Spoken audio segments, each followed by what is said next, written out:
चला तर मग स्वयंपाकात गारवा आणि चवीत गोडवा आणूया। आज आपण बनवणार आहोत तिखट मिठाच्या पुऱ्या। आता पुऱ्यासाठी लागणारं साहित्य बघूया। 3 कप गव्हाचं पीठ, 1 कप ज्वारीचं पीठ, पाऊण कप बेसन पीठ आणि त्यासाठी कडकडीत तेलाचं मोहन पाऊण कप लागेल। आणि आता वाटणासाठी लागणारं साहित्य पण आपण बघूया। 10 ते 12 लसूण पाकळ्या, 7 ते 8 मिरच्या, 1 चमचा जिरे, अर्धा चमचा ओवा, त्याचबरोबर आपण घेतले अर्धा चमचा हळद, चवीनुसार मीठ। हे सगळं जाडसर वाटून घ्यायचं। आणि आता पीठ मळण्यासाठी साहित्य: 1 चमचा कस्तुरी मेथी, 2 ते 3 चमचे पांढरे तीळ आणि 1 वाटी कोथिंबीर बारीक चिरलेली। आता परात घेऊन त्यामध्ये घेऊया गव्हाचं पीठ, ज्वारीचं पीठ आणि बेसन पीठ घ्यायचं। पण बेसन एवढंच राहू द्या, जास्त वाढवायचं नाही। गव्हाचं आणि ज्वारीचं पीठ जरा इकडे तिकडे कमी जास्त केलं तर चालतंय, पण गव्हाचं आणि ज्वारीचं पीठ प्रमाण समानच असू दे। आता सगळी पिठं मिक्स करायची आणि आता कडकडीत तेल गरम करून पिठात घालायचं आणि पिठाला एकसारखं चोळून घ्यायचं, म्हणजे आपल्या पुऱ्या कुसकुशीत होतील।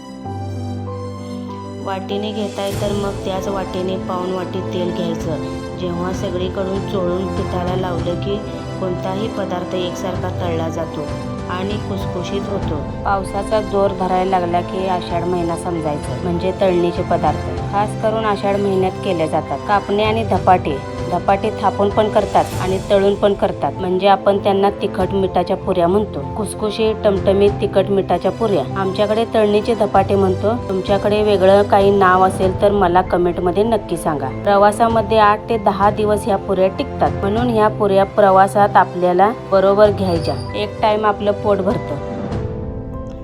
कोथिंबीर, तीळ, चवीपुरतं मीठ, हळद, कस्तुरी मेथी, तयार केलेले मिरच्याचे वाटण, तुम्हाला पाहिजे तेवढं तिखट घाला। चला हे सगळं चांगलं मिक्स करूया। किती सोपं आहे बघा। पिठं घातली, तेलाचं मोहन घातलं, अगदी मोजकेच मसाले घातले। आता आपण जरा जरा पाणी घालून घट्ट पीठ मळून घ्यायचं। जास्त पातळ करायचं नाही आणि जास्त घट्ट पण करायचं नाही। अजून एक टीप, यात जास्त हळद घालायची नाही, नाहीतर तेल गरम झाल्यावर पुरी करपण्याची शक्यता असते। याला आता थोडंसं तेल लावून घेतलं। आता याला 10 मिनिटे भिजू द्यायचं। जास्त वेळ भिजून द्यायचं नाही, नाहीतर पीठ पातळ होते। फक्त 10 मिनिटे पीठ आपण भिजू दिलं।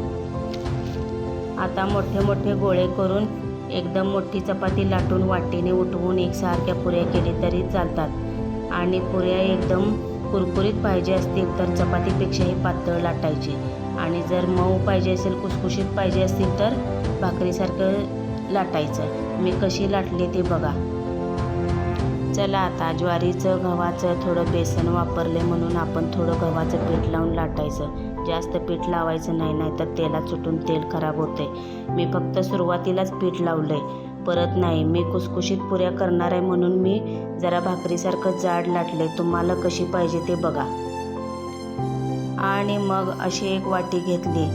तुम्हाला साईज लहान मोठी पाहिजे असेल ती घ्या आणि गोल वाट्या उठवायच्या, कापून घ्यायच्या। हे बघा आपल्या पुऱ्या तयार आहेत। आता एका वेळी जास्त पुऱ्या करून घ्यायच्या नाहीत, 10-12च करायच्या, कारण त्यात ज्वारीचं पीठ आहे, नाहीतर सुकल्यासारखं होईल। तेवढ्या करायच्या आणि तळायच्या।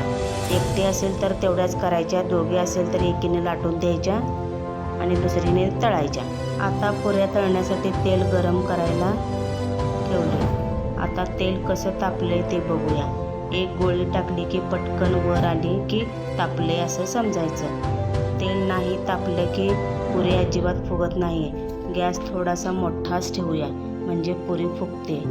पहिल्या तेलात पुरी घातली की फुगण्याची शक्यता कमी असते, कारण तेलाला ताव कमी असतो म्हणून। आता बघा पुरी फुगलेली आहे।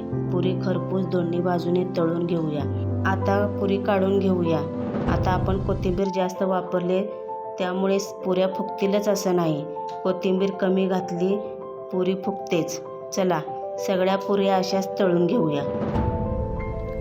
अशा प्रकारे खुसखुशीत मिश्र पिठाच्या तिखट मिठाच्या पुऱ्या कशा बनवल्या ते बघितलं. चला तर मग पुन्हा भेटूया पुढच्या रेसिपीमध्ये.